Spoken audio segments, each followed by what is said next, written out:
இயேசு கிறிஸ்து நம்முடைய ஆத்ம மணவாளன். நாம இந்த உலகத்துல கொஞ்சம் காலம்தான் வாழுகிறோம். இது ஒரு நிரந்தரமான வாழ்க்கை அல்ல. பரலோகத்திலிருந்து இயேசு கிறிஸ்து மணவாளனாக வரும்போது அவரை பின்பற்றின அவருடைய சீஷர்கள் அவரோடு கூட வருவார்கள். இயேசு கிறிஸ்து தான் முதல்ல அனுப்பப்பட்ட மிஷினரி. எங்கேருந்து? உயர்விலிருந்து, அதாவது பரலோகத்திலிருந்து தேவனால பூமிக்கு அனுப்பப்பட்ட மிஷினரி. அவர் தம்மால் சிருஷ்டிக்கப்பட்ட தமது ஜனங்களுக்காக பூமியில வந்து பிறந்தார். எவ்வளவு நாள் இங்கே வாழ்ந்தாரு? 33.5 வருடங்கள் ஜீவித்தார். பிதாவாகிய தேவன் அவரை எதற்காக அனுப்பினாரோ அந்த வேலைகளை எல்லாம் முடித்துவிட்டு பரலோகத்துக்கு அவர் எடுத்துக்கொள்ளப்பட்டார். இயேசு பூமியிலிருந்து எடுத்துக்கொள்ளப்படும் முன் தமது 2ஆம் வருகை வரையிலும் உள்ள பணியினை நம்பிக்கைக்குரியவர்களிடம் விட்டு சென்றார். அவர்களைத்தான் சீஷன் என்று அழைக்கிறோம். இயேசு தமக்கு சித்தமானவர்களெல்லாம் என்ன செய்தார்னா தெரிந்து கொண்டு அவர்களை தம்மோடு கூட இருக்கவும் பிரசங்கம் பண்ணவும் கட்டளையிட்டார். நாம் ஒருவரில் ஒருவர் அன்பா இருந்தா ஜனங்கள் நம்ம என்ன சொல்லுவாங்க? இயேசுவினுடைய சீஷர்கள் என்று அறிந்து கொள்வார்கள்.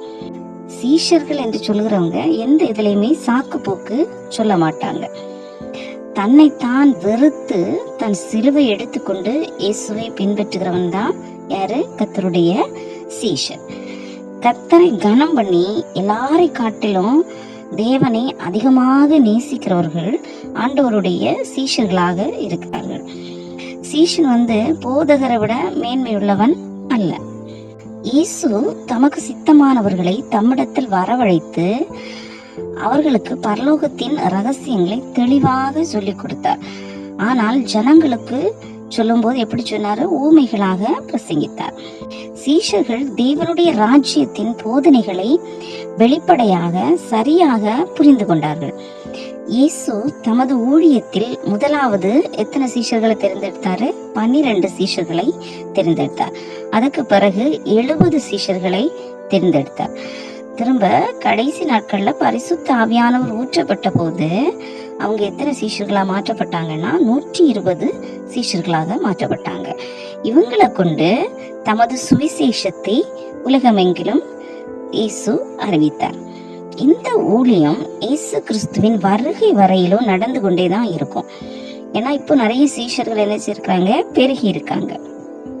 நாமும் கர்த்தருடைய சீஷர்களாக இருக்கிறபடியால் இயேசு கிறிஸ்து விட்டு சென்ற ஊழியத்தை நாம் நிறைவேற்றி பரலோக ராஜ்யத்துக்கு ஆத்துமாக்களை சேர்க்கணும். ஊழியம்னா என்னது? பரலோக ராஜ்யத்துக்காக ஆத்துமாக்களை சேர்க்கிறது.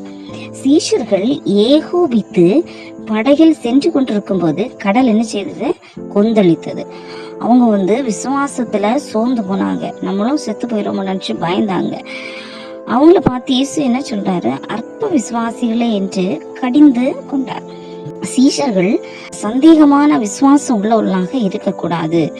எவ்வளவு வேணும் சந்தேகப்படாம என்ன செய்யணும்? மலையை பார்த்து கடல்ல பெயர்ந்து போன்னு கூறினா அது அப்படியே ஆகும் அப்படின்னு சொல்லி அவங்கள விசுவாசத்துல என்ன செய்தாரு? உறுதிப்படுத்தினாரு.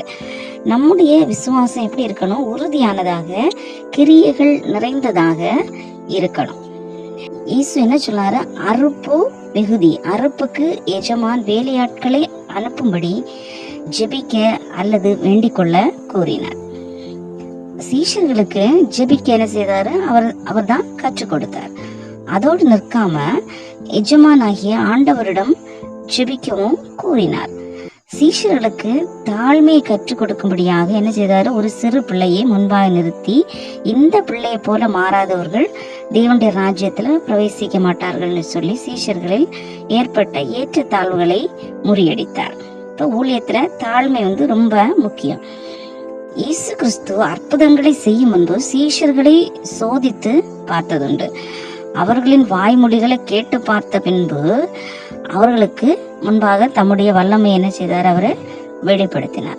அநேக தடவை பிதாவிற்கும் தமக்கும் உள்ள உறவை சீஷர்களுக்கு சொல்லிக் கொடுத்திருக்கிறார். அவர்களும் தங்கள் அதிகாரங்களை என்ன செய்தாங்க? பயன்படுத்தினாங்க. சீஷர்கள் அற்புதங்களை செய்கிறவங்களாகவும் இயற்கைக்கு மேற்பட்ட அதிகாரம் உள்ளவர்களாகவும் இருந்தாங்க. கர்த்தர் நமக்கு தந்த வல்லமைகளையும் அதிகாரத்தையும் பயன்படுத்துகிறவர்களாகவும் இருக்கணும். ஆனா அதை நம்முடைய சுய லாபத்துக்காக பயன்படுத்தக்கூடாது. நம்ம தேவனுடைய ராஜ்யம் கட்டி எழுப்பப்படுவதற்கு அதை பயன்படுத்தணும். நமக்கு இயற்கையும் கூட கீழ்ப்படிய முடியும்.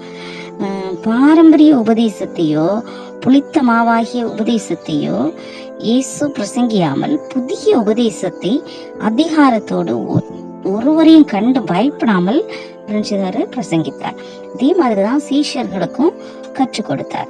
நாமும் சத்தியத்துக்கு சாட்சியாக ஜீவனை கொடுக்கவும் ஆயத்தமாக இருக்கணும்.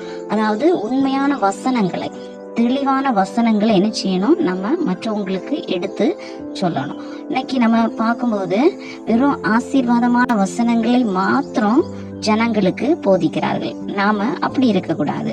ஏன்னா தேவன் நம்மை நியாயம் தீர்க்கவும் செய்வார். நம்முடைய பாவங்களுக்கும் தண்டனை உண்டு. அதிலிருந்து நாம தப்பிக்கிறதுக்கு வழி என்ன செய்யணும், மற்றவங்களுக்கு நாம சொல்லி கொடுக்கணும். இயேசு கிறிஸ்து தமது மரணத்தையும் வருகையையும் அந்தி கிறிஸ்துவின் ஆட்சியையும் பற்றி தெளிவாக தமது சீஷர்களுக்கு 2000 ஆண்டுகளுக்கு முன்பே வெளிப்படுத்தி இருந்தார். அதாவது கடைசி நாட்கள்ல என்ன நடக்கும்னு. அதுலதான் என்ன சொல்லியிருந்தாரு, கடைசி நாட்கள்ல பூகம்பம் வரும், கொள்ளை நோய்கள் வரும், பஞ்சங்கள் வரும், எல்லாமே சொல்லியிருந்தார். அது இப்ப நம்முடைய நாட்கள்ல நடந்து கொண்டு இருக்கிறது.